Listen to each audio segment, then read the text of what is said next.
Hello, my name is Benjamin Asensio, and in this presentation I'm going to introduce you what design for environment is. First, I'm going to start by setting the points in which my presentation divides. I'm going to talk about the definition and the history of DFE. Next, I will talk about the environmental impacts, so you will have a better knowledge of the current situation and why it's so necessary. Then I'm going to explain the process of having a good DFE in your designs and also the 7 steps of this process. Finally, I will make a conclusion of this topic and that I hope you will find interesting and informative. Let's begin. Maybe you're asking yourself what design for environmental is, but as an industrial designer, I'm going to solve and explain all the doubts that may arise. The DFE is a method that we use to minimize environmental impacts and create a more sustainable society. I have to say that when we design a new product, there's always some kind of impacts, and they fall into two categories: energy and materials. The principle and the maximum of this method is to maintain or improve the product quality and to reduce cost. However, setting this kind of method implies a lot of time consuming. Finally, another principle of this method is to obtain environmentally friendly products.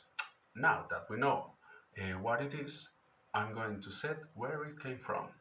So in 1971, Papanek, a designer, challenged his partners to take social and environmental responsibilities.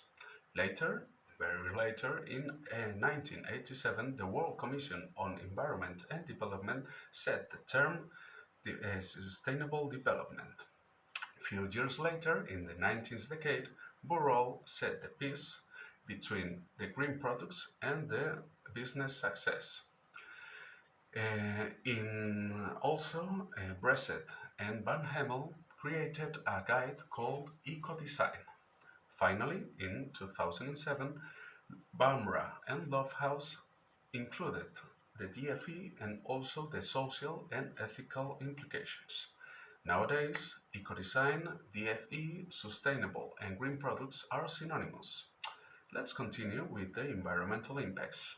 As we have learned before, when we design, we make some kind of impacts. And everything begins when a company extracts material from Earth, creating land degradation, resource depletion, and lack of biodiversity. Then, in the next level, in the manufacturing process, they create water pollution, air pollution, and solid waste. Then, all of these problems cause our main problems nowadays: the ozone depletion and the global warming.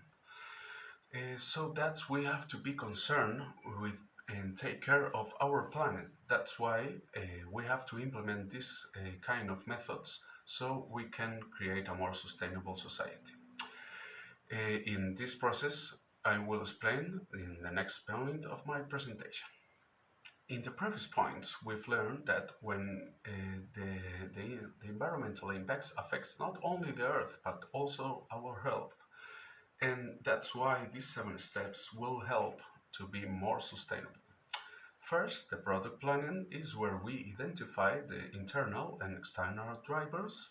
Also, we set the environmental goals and set up the DFE team. In the concept development, we identify potential environmental impacts and select the DFE guidelines. In the system level design, we apply those DFE guidelines to the initial product design. The priority is to reduce energy consumption and to create environmentally friendly products.